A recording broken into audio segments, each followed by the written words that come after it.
In the last video, I explored why ROTWK's Thranduil is one of the best heroes of stealth for any BFME game. In this video, I'll explore all the intricacies of the various mist-related powers and abilities in the vanilla game and AOTR. There are quite a few surprises, including a few odd bugs and discrepancies here and there, so let's dive right in.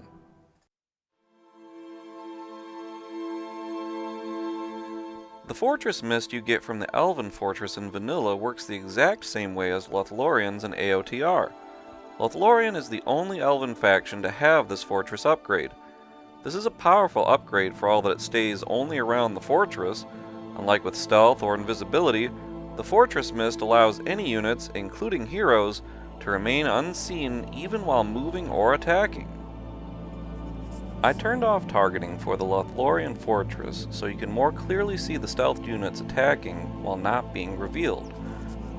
You'll notice they are detected only when enemy units go right up on them, but that those enemy units are taking damage from them unseen before they get to the archers and even after they retreat and the archers go back into stealth.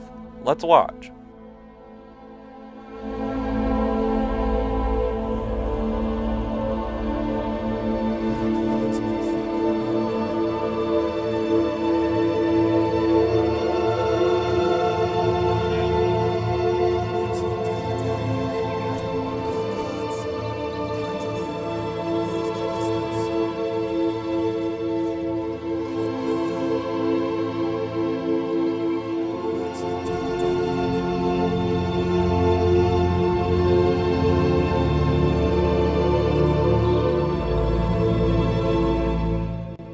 And here you can see them move while stealthed.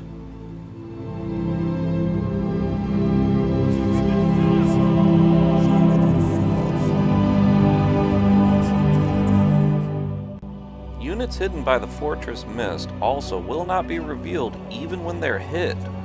You can't target them, obviously, but you can hit them with little used abilities like the bombard ability. But they will not be revealed.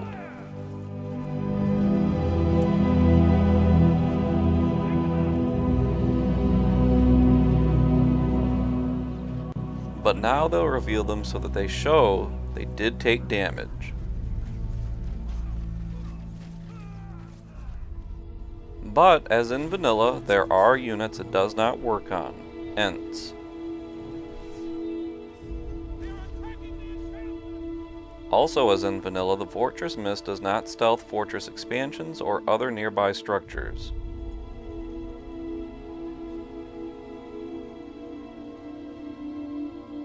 The Fortress Mist stealth can be temporarily removed, of course, by certain powers, like Erebor's Ravens or Isengard's Palantir.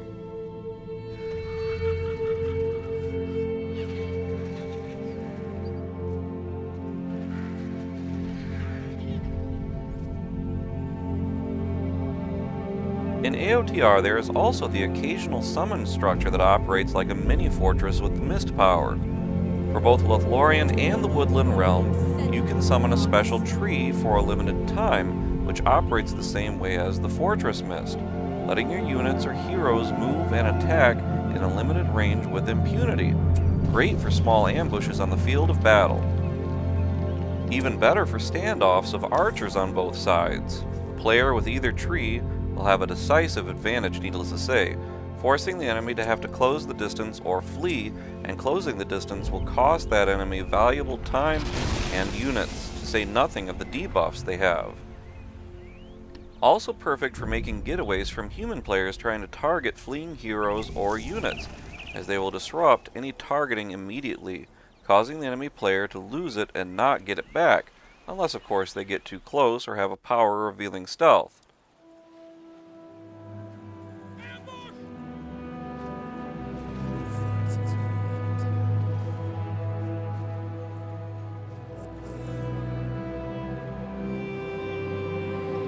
Either tree is also great for raids against heavily fortified bases. As you can see, units can attack structures without revealing themselves, even with an arrow tower around. An enemy would have to have units nearby to detect them. I'll cover this more later with the enshrouding mist power, as it works the same way, and obviously if you have a well nearby, that would reveal them too. These trees have a wide radius, perfect for hitting bases with a good number of troops and losing none of them. For the Woodland Realm faction, this early game power is actually a fairly powerful one, perfect against fortified areas. Neither tree, however, can stealth structures. However, Idriel's has a bit of armor to it, letting it last a while for your raids to make a dent. Even more so given it debuffs enemy damage so much.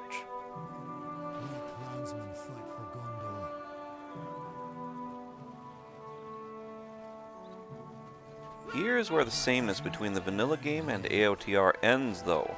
Like with so much else, AOTR overhauls the stealth system quite a bit, this time by the inclusion of structures which can be stealthed.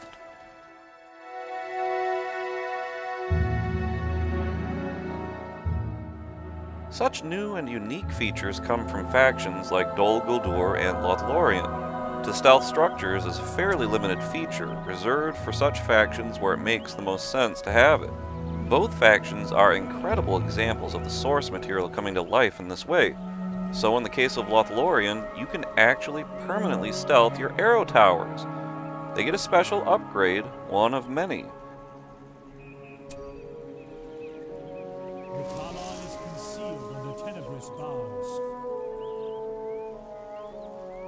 It's incredible stuff, because not only are these things stealthed, but they also do not reveal themselves when firing back. Notice my units taking damage already. It's not until they get close enough that the stealth is removed, just like with stealthed units. And their range is a pretty good distance for arrow towers, so you could have a number of these in a strategic perimeter far enough away from each other that one might be revealed but not others, which would really mess with your human enemy. As if that weren't bad enough, human players Siege would have a very hard time trying to pick these things off without taking serious damage without units nearby or a power to reveal the stealth. You'd have to use Bombard.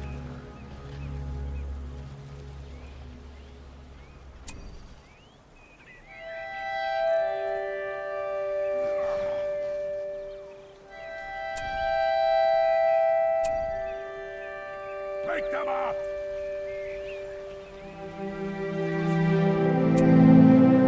They attack from cover. Aiming at them! If you don't know for sure where those towers are, even if you manage to hit one with Bombard, they aren't revealed. You'd have to listen carefully to hear the sounds made when a structure gets damaged. But it gets worse still. Imagine this scenario, but in a much more fortified environment. In fact, one of the designs of this unique faction is the walls you can build. Built tactically, they can keep enemies from getting close enough to reveal them, at least for a time. Or if you really want to mess with your enemy, wall off larger areas. If he doesn't have a power handy to reveal stealth, he would have to use Bombard on siege weapons or with archers to try to find those towers. And not every faction has a stealth revealing power, at least not in the sense of like a Palantir or something like that. Sometimes you have to use an alternative, like a brief summon.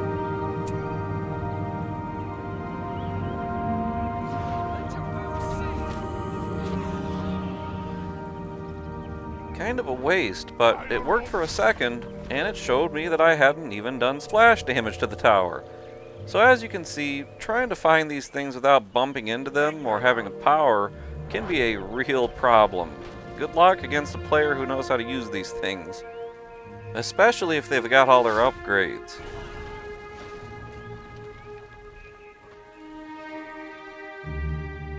Just one of these towers comes with 2 defenses, the Marchwarden summon and an arrow volley. The summon isn't too impressive, but helps it to last a little longer, giving its location away in a specific spot only briefly, but shortly in just a general area, while not removing the stealth. The arrow volley though? Well, let's watch.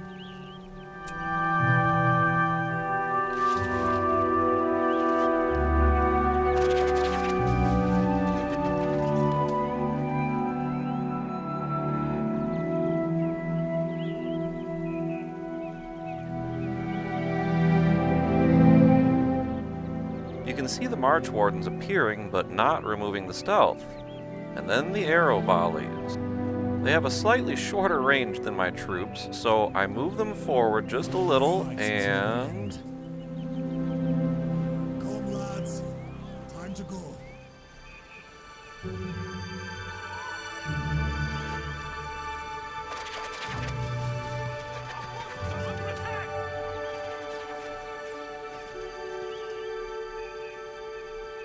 The stealth is not revealed. Rather dangerous towers, I'd say. Now what about a simple attack from these guys? Let's take a look. Our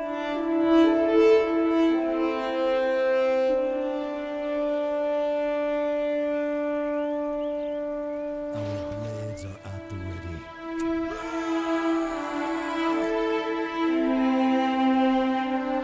the enemy! Take cover, men!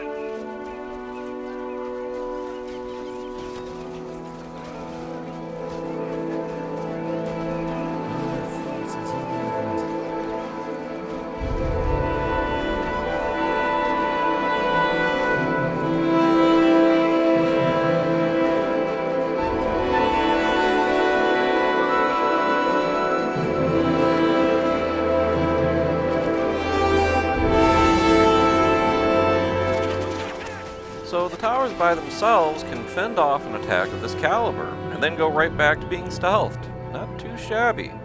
Notice, however, that when they go to self-repair, their repair workers kind of give the spots away again. But they do repair kind of fast, so not for very long. Even better, garrisoned archers or even ranged heroes also do not reveal the towers when firing.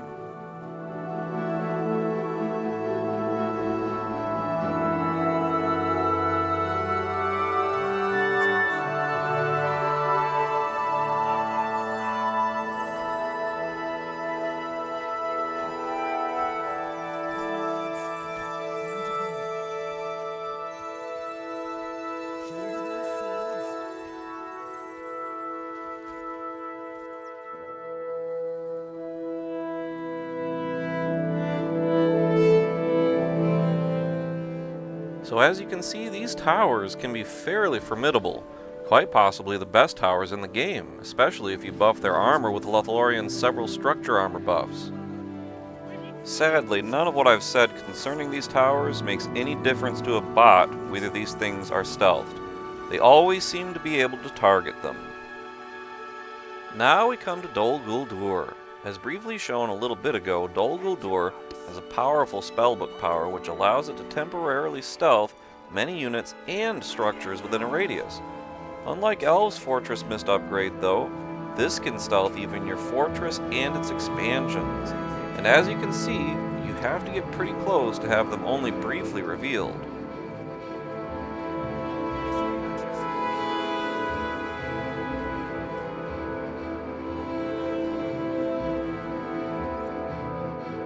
It's a little odd in that, like other stealth powers shown last episode, it does not stealth the default guards positioned around the enemy structures. Also, it's mostly good for countering assaults of enemy infantry, especially if you have lots of archers within, since they cannot be seen when firing, just like with the Elven Mist powers. Siege engines, while they cannot target these structures, can still use bombard to hit them. And while you might not always clearly see where a structure is at, you can certainly see the projectiles hit them from time to time.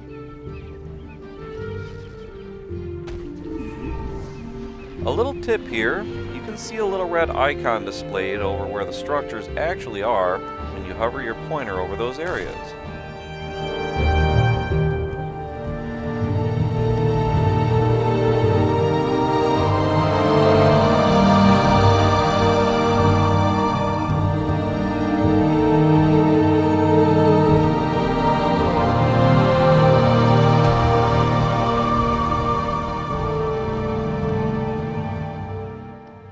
Like the other stealth powers though, it does not conceal siege engines.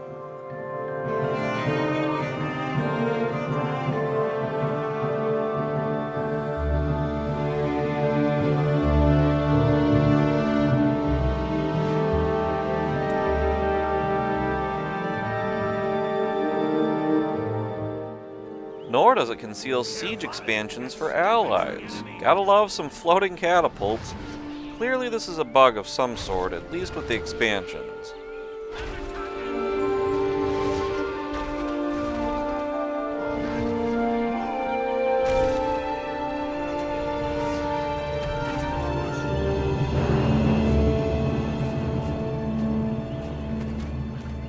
Move it up now. Easy. And it does not conceal the Entwives, even when dormant.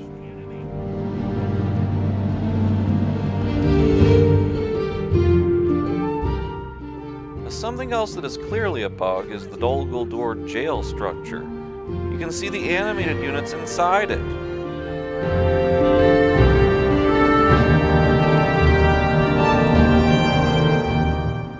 What's more, you can see units spawning from it.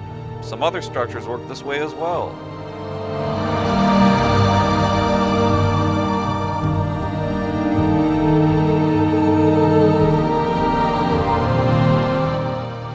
And the last bug I noticed is you can see the resource tick of the resource structure. I noticed this earlier for the corrupted font structure too.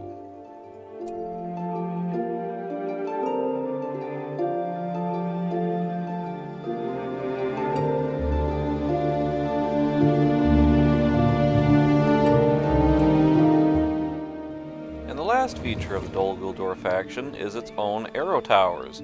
They have a unique stealthing mechanic that if you build them in trees, they are permanently stealthed so long as those trees remain. However, this function comes at a price. If you want it to stay stealthed and operate as a kind of spy structure, whilst also staying safe to keep your units from dying with its dark presence power, don't use the arrow upgrade. While the tower can remain stealthed with it, you cannot stop it from automatically firing on enemies, which causes it to reveal itself, unlike the Lothlorien towers. So you can use either the default setting or the increased sight upgrade to keep it stealthed the best. The tower won't be able to defend itself, but it won't be detected either, until an enemy gets right up on it. We've got to move.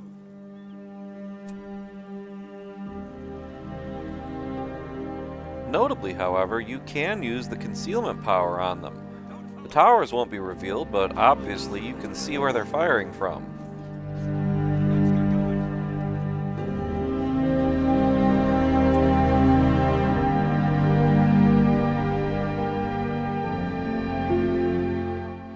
In this last section, I'll finally look at the two mist powers for ROTWK's Elves and AOTR's Lothlorien, Enshrouding Mist and the Mists of Lothlorien, respectively.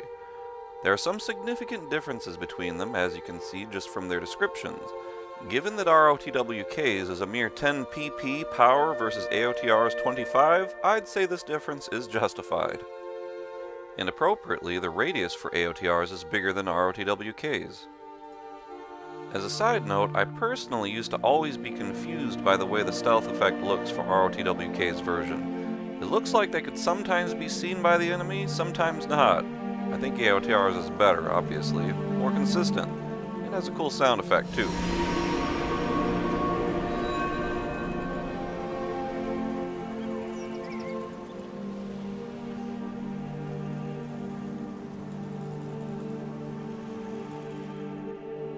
However, the main takeaway is that AOTR's does significant rapid damage over time to enemies within, slowing them down by quite a bit to boot. It's made in part as an army destroyer after all, so you place this over top of a sizable enemy force, they're basically stuck in place for too long to avoid the heavy damage being done. Vanilla's version does no damage, but as you'll see later, it's still very deadly, even as a 10 pp spellbook power. The stealth aspect works largely the same, though with one major difference. Finally, you can stealth Treebeard and the Ents in AOTR's version. This makes for a fairly interesting ranged siege push on even the most well-fortified position. Since Ents are so weak to fire, AOTR's power means Ents can finally fight back against an opponent like Mordor in its fire catapult fortifications.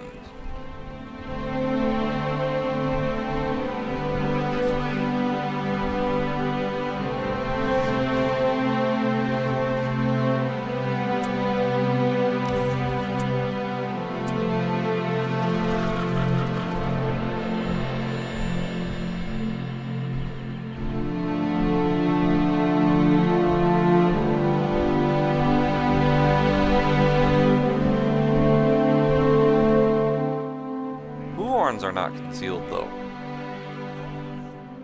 It also still does not conceal siege engines, monsters, or even Entwives. Even Dol Guldur's concealment power didn't stealth the Entwives.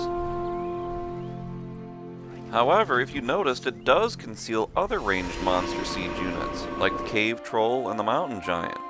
These are very odd discrepancies, to say the least. Seems like there's a bug in there somewhere.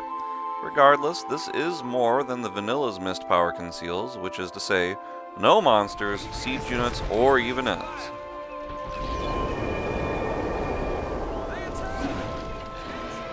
And of course, both powers allow you to move and fire unseen upon the enemy with your units and heroes. What else do they not stealth? I'll look at just the vanilla's version, but it will represent both powers. The mist powers also do not stealth structures of any kind. This is the way. Elven Mist also does not make melee units invisible when attacking units. This goes for cavalry as well, just like with Thranduil's stealth power. Not even if you combine his power with Elven Mist do they stay stealthed when trampling or attacking.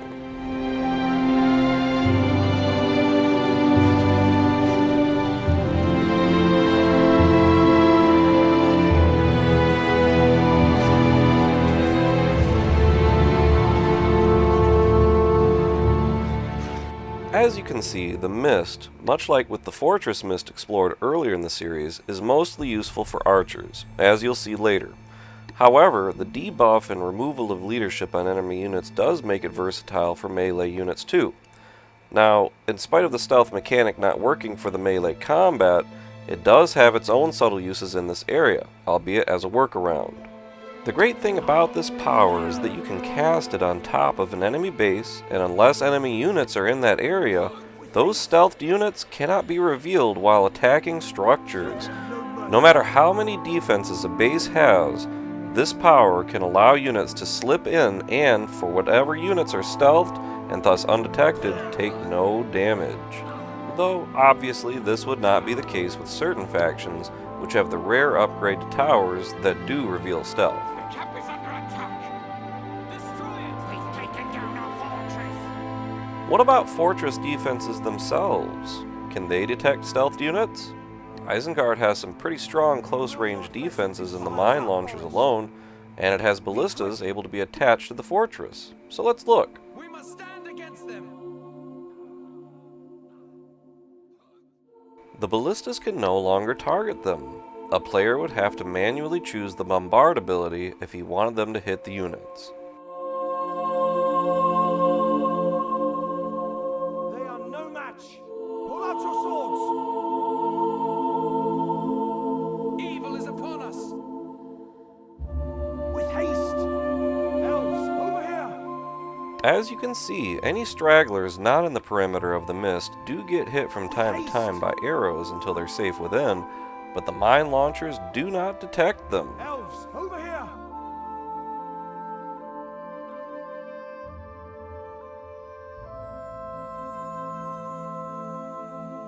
So let's take a look at just how effective a full frontal assault by even a small army can be against a fortress with all defenses and then some to better understand the real power of the spell if an enemy doesn't have any troops in an area. We'll look first at what it's like with no mist for clear comparison.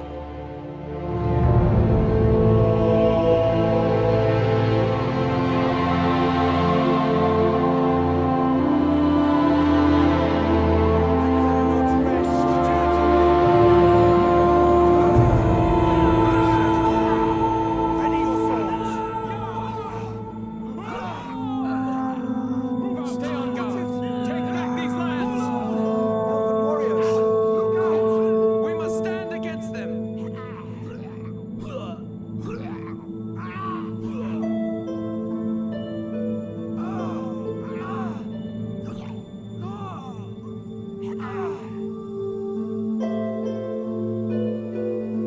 Obviously, this was not impressive. Even 3 of the otherwise unstoppable Noldor heroic units stood no chance. Now let's see what the Enshrouding Mist can do for them all. We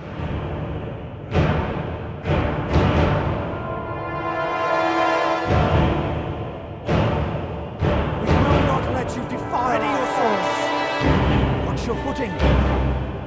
Weapons! They attack!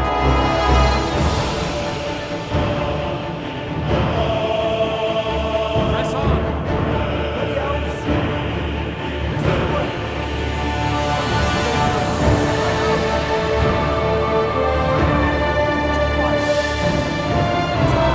Elves of Midgard, take back these lands! Ruin these streets with thunder. Show them no mercy. Break the stand against them! We must protect Middle-earth! Warriors, Elves of Midgard, weapons! Break it down! stay focused, elves. Hold your fire. They must fall.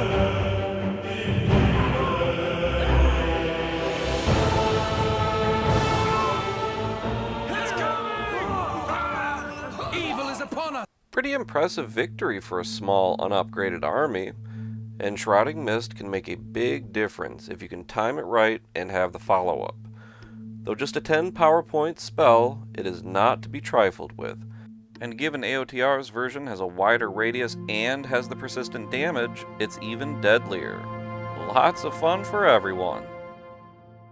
But you can imagine that team games with several elven factions in vanilla can be quite interesting, to say the least. In the next episode, I'll take a look at how unique the stealth mechanics work for custom heroes in both vanilla and AOTR, as custom heroes have some pretty unique abilities. I know a lot of folks, especially in the competitive crowd, have some fairly serious problems with custom heroes, but I for one never have, being just a casual gamer who enjoys really taking the game as a whole and leaving nothing out. Given so many folks don't play custom heroes, I'm sure the episode will offer a little something new for everyone.